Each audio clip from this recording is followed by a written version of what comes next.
Hello students, इसके पहले वाले पार्ट में हम जो है नेफ्रॉन का स्ट्रक्चर बताए थे।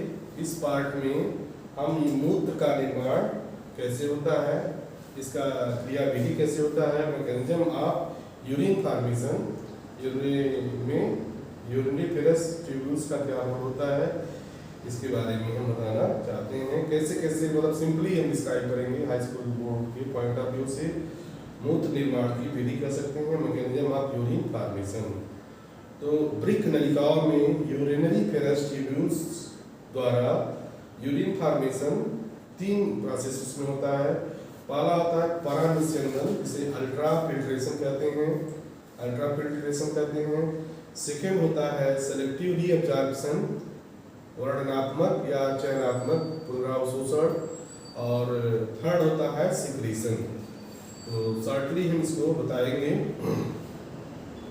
अल्ट्राफिल्ट्रेशन में नेफ्रॉन के ग्लोमेरुलस से रुधिर से ले जाने वाली इफरेंट आर्टियोल अफवाही धमनिका जो है, अब एफरेंट आर्टियोल्स से काफ़ी पतली होती है।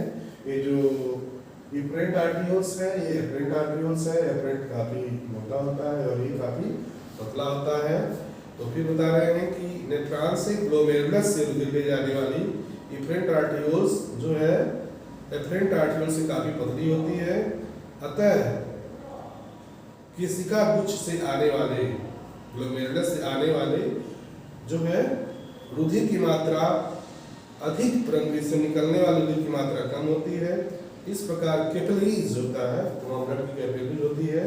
रक्त नलिकाओं में ब्लड प्रेशर काफ़ी बढ़ जाता है। केशिकाओं की पतली दीवारों से रुधिर का प्लाज्मा छन कर वोमेन्स कैप्सूल में आता है, जिसे अल्ट्रा फिल्ट्रेशन कहते हैं।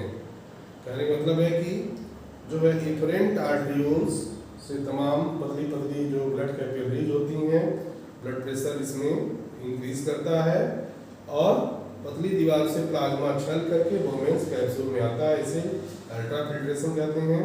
सेकेंड है सेलेक्टिव रीअब्जॉर्प्शन। इस फिल्ट्रेट में लगभग सभी कार्बनिक और अकार्बनिक यौगिक जैसे जल, यूरिकम पानी, एमिनो अम्ल, अमोनिया, यूरिया, कुछ घुलनशील प्रोटीन्स, क्रिएटिनिन तथा कई प्रकार के आयन, मेनली इसमें सोडियम आयन, क्लोराइड आयन और बाइकार्बोनेट आयन, कैल्शियम, फास्फेट और पोटेशियम आयन होते हैं। तो रुधिर के प्लाज्मा की भांति इसे ग्लोमेरुलस फिल्ट्रेट कहते हैं।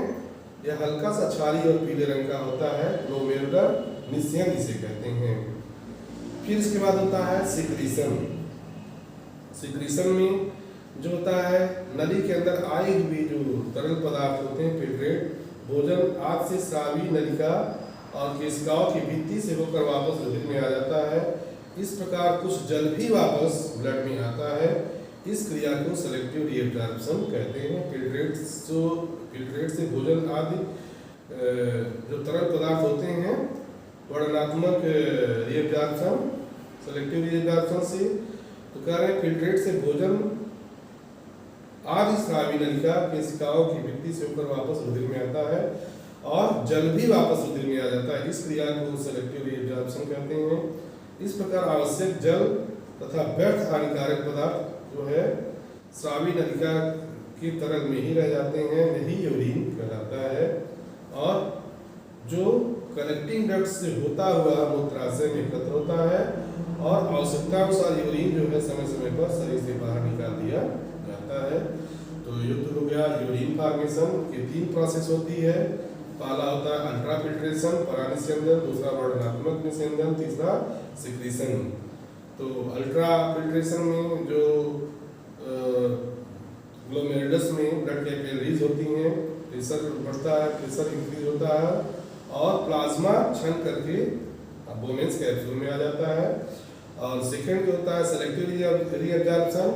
इस फिल्ट्रेट में सभी कार्बनिक यौगिक जमते हैं, अलग हो जाते हैं और कुछ आयनिक फॉर्म में भी होते हैं, जल, यूरिक एसिड, ग्लूकोज, एमिनो अम्ल, यूरिया, अमोनिया और प्रोटीन्स जो सॉल्युबल होते हैं, क्रिएटिनिन तथा कई आयन इसमें आयन में sodium ion, chloride ion, bicarbonate ion और पोटेशियम कैल्शियम आयन होते हैं।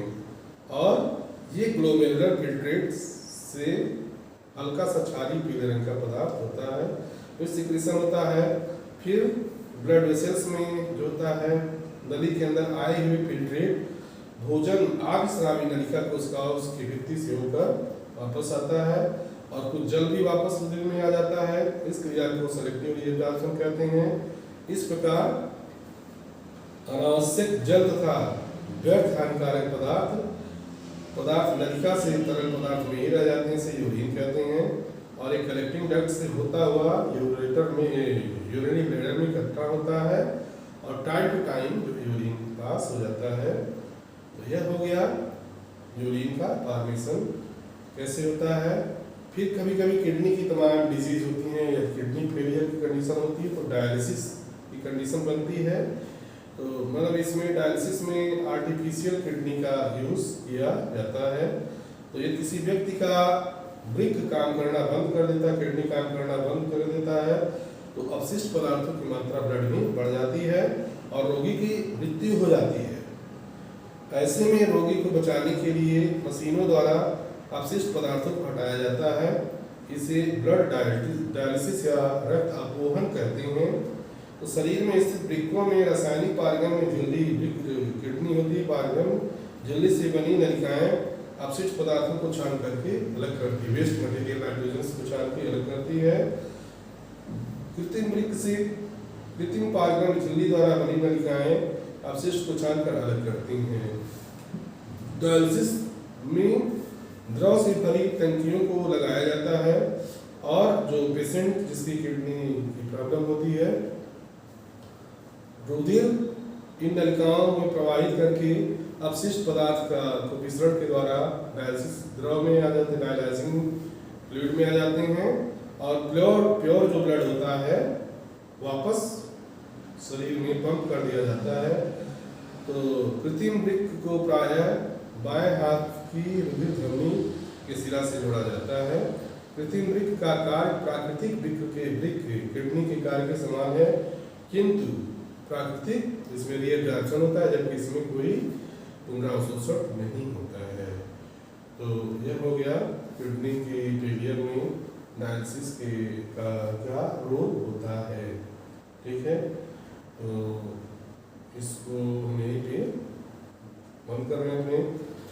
उम्मीद करते हैं सबको समझ में आ गया होगा यूरिन फॉर्मेशन और जो है डायलिसिस आर्टिफिशियल किडनी कैसे वर्क करती है। तो स्टूडेंट्स, ये चैप्टर इस तरह से लाइव क्लासेस का ये पार्ट बाय पार्ट हम डाले हैं, तो कंप्लीट सबको समझ में आ गया होगा। मिलते हैं फिर नेक्स्ट वीडियो में। Thank you for watching.